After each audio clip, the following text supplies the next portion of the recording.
Hello my dear aspirants. तो आज का आपका डेली न्यूज़ एनालिसिस 31 अक्टूबर 2025 का हम लोग स्टार्ट करेगा। और ये डेली न्यूज़ एनालिसिस जो मेरा अरुणाचल टाइम्स का है। ठीक है। सो अरुणाचल टाइम्स में जो फर्स्ट न्यूज़ है, Papum Pare DA district administration issues prohibitory order following African swine flu. ठीक है। सो अभी अरुणाचल प्रदेश में आपका जो पपुमपरे का डिस्ट्रिक्ट एडमिनिस्ट्रेशन वो एक प्रोहिबिटरी ऑर्डर इश्यू किया है, क्योंकि certain places specially 29 confirm cases, याद रखिए 29 confirm cases in Gorubanda, Taramjuli and some of the places like Kimin and Doimukh and as well as Papum Pare में आपका 29 केसेस ऑफ स्वेइंग फ्लू मतलब पाया गया है। ठीक है। सो इसीलिए आपका एक प्रोहिबिटरी ऑर्डर इशू किया है, section 7 of the prevention and control of the infectious and contagious disease act of 2009 के तहत जितना भी परचेस हो सकता है, मूवमेंट हो सकता है, transportation of the pigs and related product है, उसको वो जो ये जो प्रोहिबिटरी ऑर्डर ये तो डाला गया है डिस्ट्रिक्ट एडमिनिस्ट्रेशन। ठीक है। तो ये जो ऑर्डर होता है इसका काम क्या है, इसको क्यों डाला है, ताकि ये प्रिवेंट कर सके स्प्रेड ऑफ स्वाइन फ्लू के लिए, जो कि बहुत highly contagious and fatal viral disease है, जो कि economic causes to farmer as well as to other person भी हो सकता है। और दूसरा, इसका कोई अवेलेबल वैक्सीन नहीं है इसीलिए। सो अफ्रीकन स्वाइन फ्लू के बारे में आपको क्या मालूम होना है, ये एक हाईली कंटेजियस वायरल डिजीज है जो domestic as well as wild animals को होता है। और ये it is cause by African swine fever virus, उससे होता है, जो कि लार्ज डीएनए वायरस है belonging to the Asfarviridae family. ठीक है। और ये कैसे होता है, कैसे स्प्रेड होता है, बाय डायरेक्ट कंटेक्ट से। Infected pigs, contaminated feeds, water meter sorry materials, clothing, vehicles, ये सब से ट्रांसफ़र हो जाता है। और इसमें जो सॉफ्ट टिक्स मतलब उसका जो एनिमल्स का बदन में जो ये होता है, इंसेक्ट होता है, उसका थ्रू से इजीली हो सकता है। ठीक है। और ये इवन ह्यूमन भी इसका मतलब सब्सिबिलिटी में आता है, ह्यूमन को भी हो सकता है। और इसमें symptoms like high fever, loss of appetite, skin redness, vomiting, diarrhoea, sudden death, ये सब इसका सिम्टम्स है। ठीक है। सो इकोनॉमिक और एग्रीकल्चर में ये क्या इम्पेक्ट करता है, सच दैट जो ज़्यादातर आपका जितना हो सकेगा इकोनॉमिक इफेक्ट करता है, एग्रीकल्चर को इफेक्ट करता है, जिसका लाइवलीहुड ये सब सेलिंग करने पे डिपेंड होता है, उसको प्रिवेंट करता है, इफेक्ट करता है। सो इसमें प्रिवेंशन एंड कंट्रोल में सिंस इसका कोई वैक्सीनेशन और ट्रीटमेंट नहीं पाया गया है, ये वायरल डिजीज है, तो इसको एक स्ट्रिक्ट बायोमेट्रिक मेजर्स के थ्रू क्वारंटीन का प्रोसेस से हम इसको मतलब प्रिजर्व कर सकते हैं। या तो हम डिसइंफेक्टेंट कर सकता है, और आपका जो पिक का मूवमेंट है उसको कंट्रोल कर सकता है। ठीक है। Next, community conserve area for marble cats declare. So आपका जो मार्बल केट्स है उसको आपका कम्युनिटी कंजर्वेशन के लिए डिक्लेयर किया गया है। आपका लॉकपेन वेलफेयर सोसाइटी जो कि आपका सियांग डिस्ट्रिक्ट में है, दे हैव डिक्लेयर ये ही ह्यूंग एंड ही हैंग जो कम्युनिटी फॉरेस्ट एरिया है उसको first community conserve area for marble cats करके अरुणाचल प्रदेश में डिक्लेयर किया है।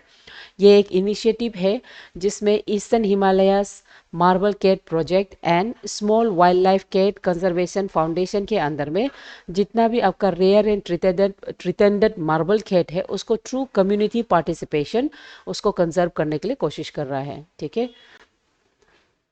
नेक्स्ट, ये जो मार्बल कैट है अगर इसके बारे में थोड़ा देखेगा तो ये तो फर्डोफिलिस मार्मोराटा इसको बुलाता है, जीनियस एंड स्पीसीज है। ये एक स्मॉल इलूसिव वाइल्ड कैट्स है जो आपका forest like south and south east Asia में पाया जाता है, और इसका बॉडी में एक डिस्टिंक्ट मार्बल कोट पैटर्न दिखाई देता है।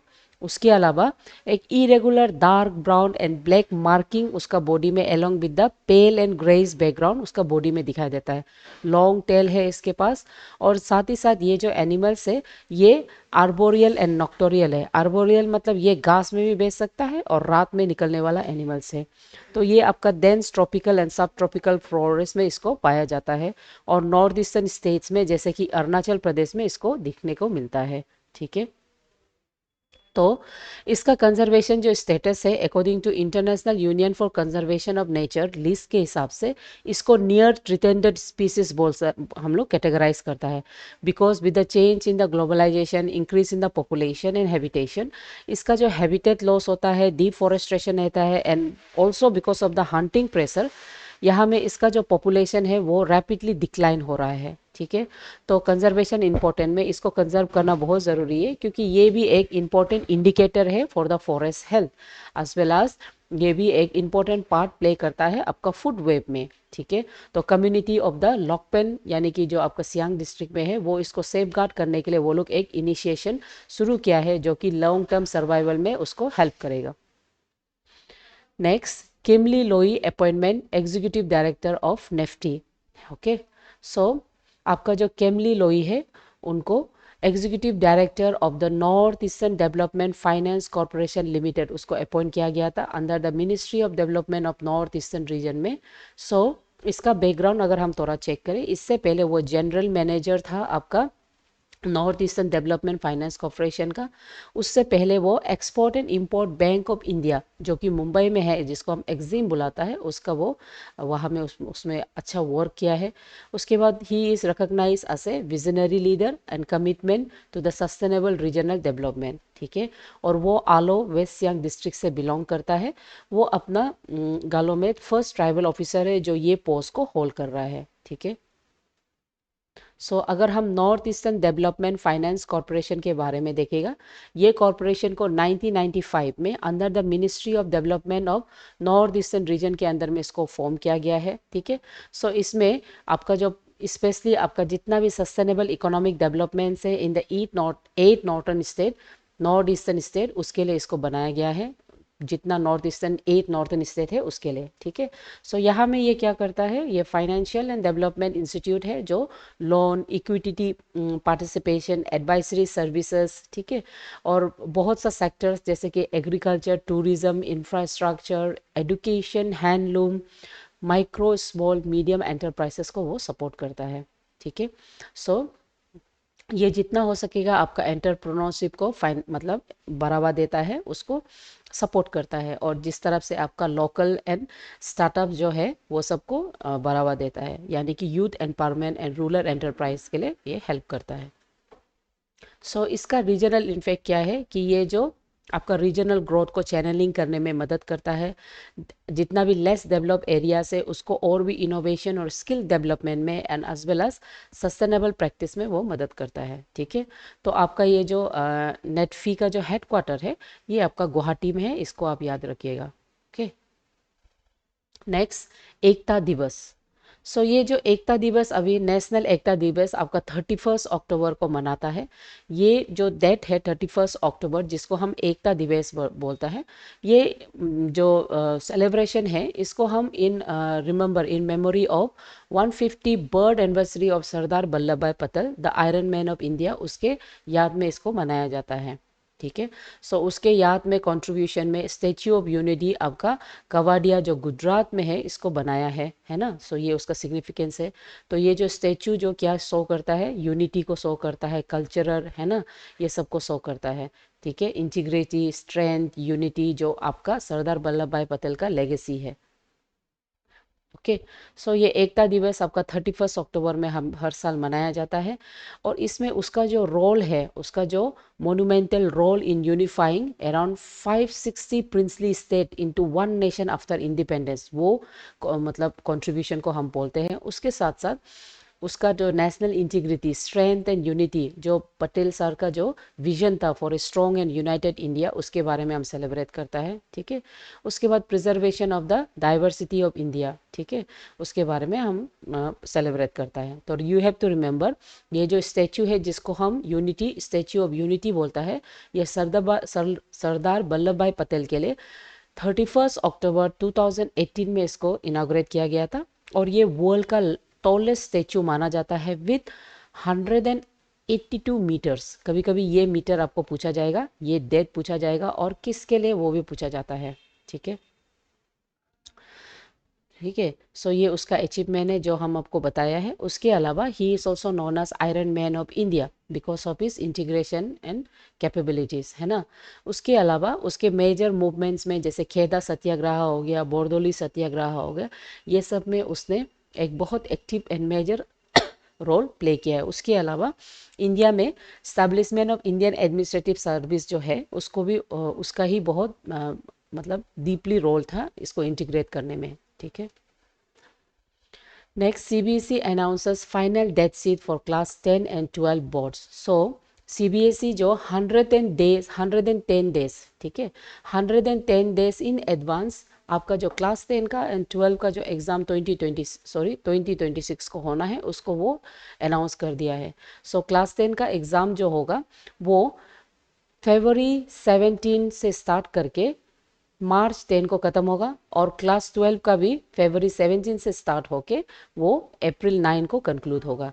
सो सीबीएसई का जो की एक्सपेक्ट और की फीचर जो ये एग्ज़ाम को आगे बढ़ाने का वो ये है कि वो एक हर स्टूडेंट को प्रेशर से बचाने के लिए एंड 110 डेज एडवांस बताने के लिए प्रिपरेशन के लिए वो मतलब ये चांस देता है।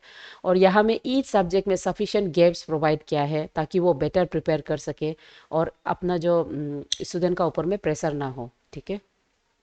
Next, oil India limited links MOU यानी कि memorandum of understanding with Bharat Petroleum Corporation Limited and Numaligarh Refinery limited, ठीक है। सो आपका जो ऑयल इंडिया लिमिटेड उसने एक एमओयू साइन किया है with Bharat Petroleum Corporation Limited and Numaligarh Refinery Limited on 28 energy technological meet in Hyderabad. So इससे क्या होगा, आपका refining, petrochemicals and logistic infrastructure उसको डेवलपमेंट कर सकेगा, ठीक है। सो यहाँ पे ये एक ट्राई पार्टी एमओयू अंडरस्टैंडिंग डाला गया है जिसमें पेट्रोलियम प्रोडक्ट का pipeline from Siliguri to Mughalsarai by Mirzapur वो कनेक्ट करेंगे, ठीक है। और यहाँ में टोटल इन्वेस्टमेंट 3,500 करोड़ का इन्वेस्टमेंट रखा गया है, ठीक है। और ये एक जॉइंटली वेंचर्ड होगा जहाँ में आपका भारत पेट्रोलियम जो 50% का उसका मतलब स्ट्रेटेजिक ऑन होगा, ऑयल इंडिया का 25 और एनआरएल यानी कि आपका नुमालीगढ़ रिफाइनरी का 25%, ठीक है।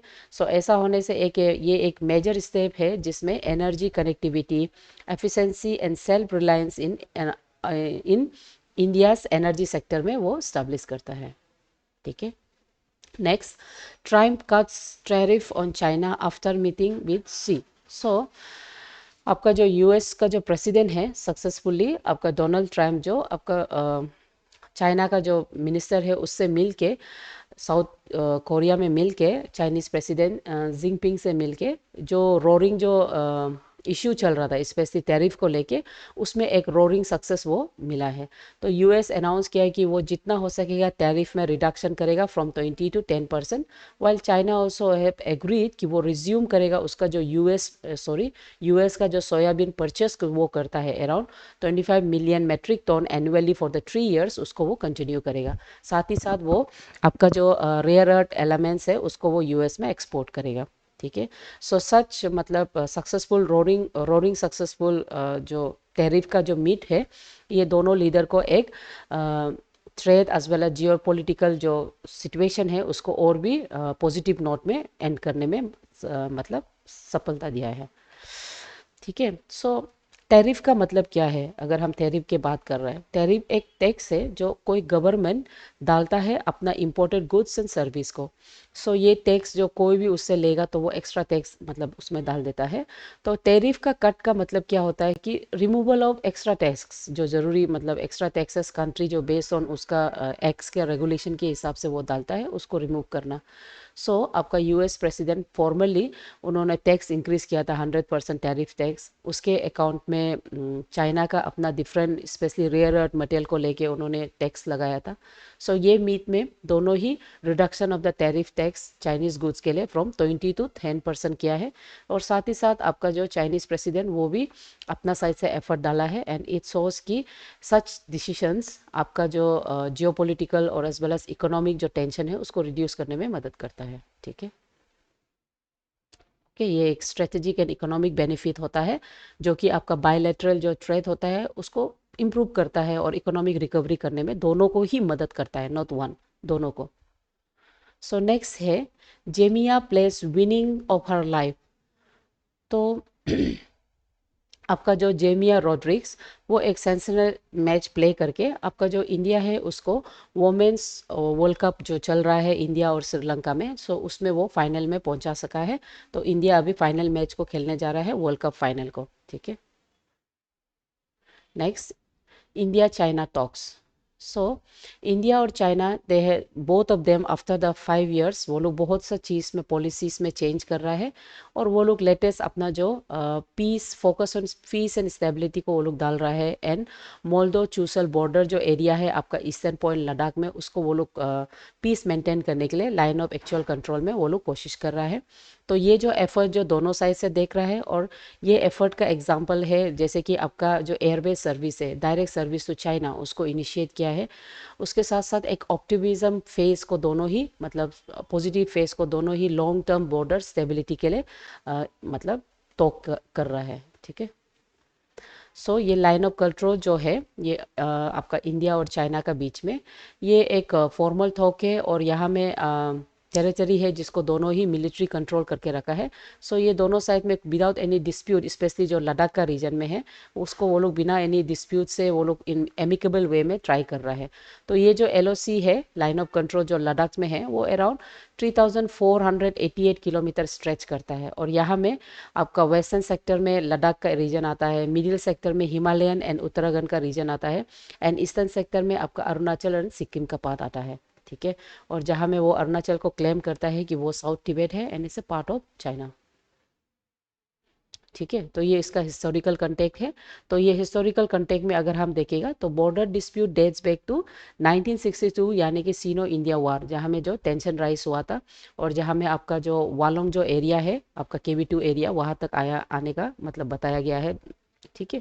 उसके अलावा फिर दूसरा occasional stand of and petrol crashes फिर डोकलाम में 2017 को देखने को मिला है, आपका वलगम वैली में 2020 को देखने मिला है। ठीक है। सो अभी further both India and China अपना मिलिट्री एंड डिप्लोमेटिक मैकेनिज्म का थ्रू से एक कमांडर लेवल में टॉक्स मेंटेन कर रहा है ताकि वो पीस और स्टेबिलिटी मेंटेन कर सके।